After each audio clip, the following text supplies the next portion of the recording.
So nagpapanik na nga ng husto ang lahat ng mga fans ng team ng Golden State Warriors mga kaibigan, dahil sa nangyayari sa kanila ngayon kung saan panay talo po sila. Pero hindi ibig sabihin na mahina ang grupo nila, sadyang tinadtad lang talaga sila ng injury, hindi palaging kumpleto kaya madalas kinakawawa lang sila ng mga kalaban. Huling laban kontra Boston Celtics ay talo na naman ang GSW kaya bumagsak nga po ang Golden State sa pang-10 pwesto sa Western Conference.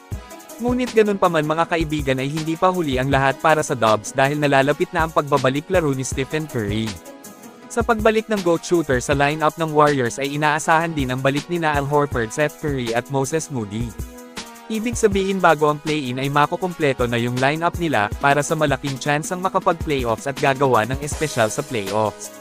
Hindi naman ibig sabihin na kulilat sila ngayon ay tapos na agad sila dahil hindi pa huli ang lahat at sa tingin ko po napakadelikado nilang kalaban kapag nakapasok ng playoffs. Isipin nyo na lang kung gaano kalakas ang lineup na ito ng Warriors, Stephen Curry, Melton, Draymond, Al Horford at Porzingis. Pwede ring backup center si Horford gawing power forward si Green at si Moses Moody ang small forward. Paniguradong sakit sila sa ulo sa buong team sa West mga kaibigan. Masasabing pumabor ang lahat ngayon sa GSW kasi inaasahang makukumpleto ang lineup nila sa playoffs, at doon natin makikita kung ano ang kayang gawin nila.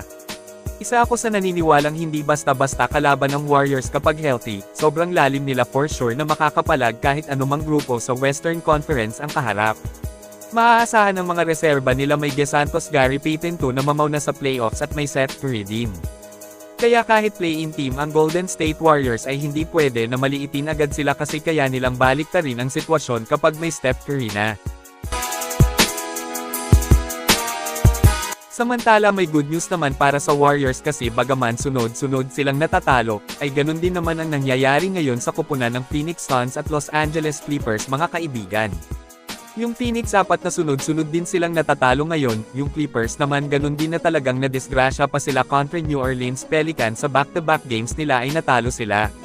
Kaya naman dikit pa rin ang Warriors sa kanila sa standing, ibig sabihin malaki ang tsansa ng GSW na makaakyat ulit sa number 8 seed sa West.